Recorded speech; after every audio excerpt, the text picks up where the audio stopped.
Perkenalkan, nama saya Endrian Sisi, NIM 43142104, Prodi Pendidikan Biologi kelas B, Fakultas Matematika dan Ilmu Pengetahuan Alam. Video kali ini dibuat untuk memenuhi salah satu tugas mata kuliah biologi umum, dan kali saya akan menjelaskan mengenai tumbuhan dan klasifikasi tumbuhan. Materi pertama, pentingnya tumbuhan. Yang pertama, tanaman dan manusia.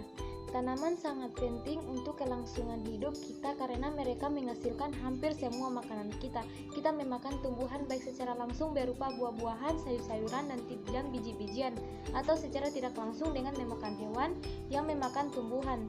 Tumbuhan juga menyediakan obat-obatan, pakaian, kertas, kosmetik, dan banyak produk lainnya.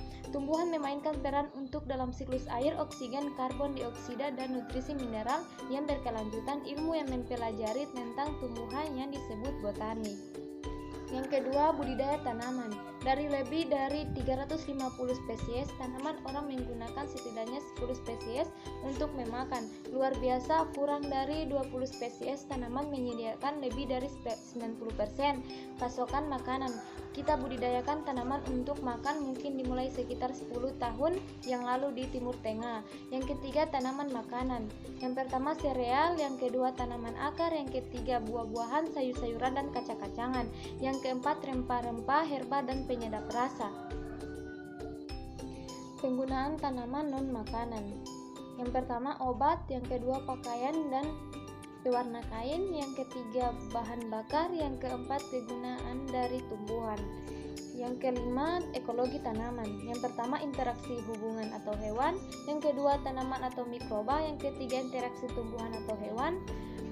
Selanjutnya yang keenam, tanaman berbahaya. Meskipun banyak manfaat yang diberikan tanaman, beberapa tanaman juga dapat menyediakan kerusakan. Banyak kematian disebabkan oleh produk tanaman yang membuat ketagihan seperti tembakau, kolan, opium, dan alkohol. Materi kedua, evolusi dan klasifikasi tumbuhan.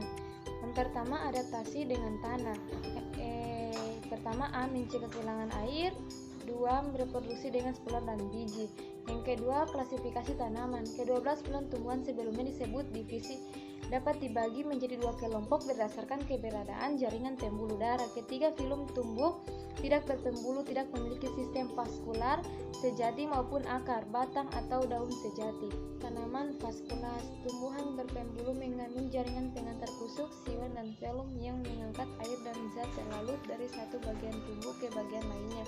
Tumbuhan berpembuluh dapat tumbuh lebih besar dari hidup di lebih banyak lingkungan daripada tumbuhan tidak berpembuluh. Tanaman kelima, tanaman biji vaskular. Tanaman berbiji memiliki peluang keberhasilan reproduksi yang lebih besar daripada tanaman tanpa biji.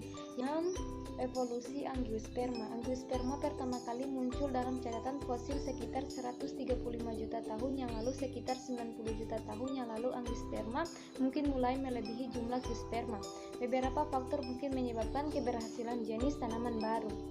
Ketujuh, monokot dan dikot. Monokotil dan dikotil, misalnya sebagian besar daun monokotil dewasa memiliki beberapa urat utama atau kumpulan jaringan pembuluh yang berjalan sejajar satu sama lain. Susunan vena ini disebut venasi paranel. Sekian video kali ini saya akhiri. Wassalamualaikum warahmatullahi wabarakatuh.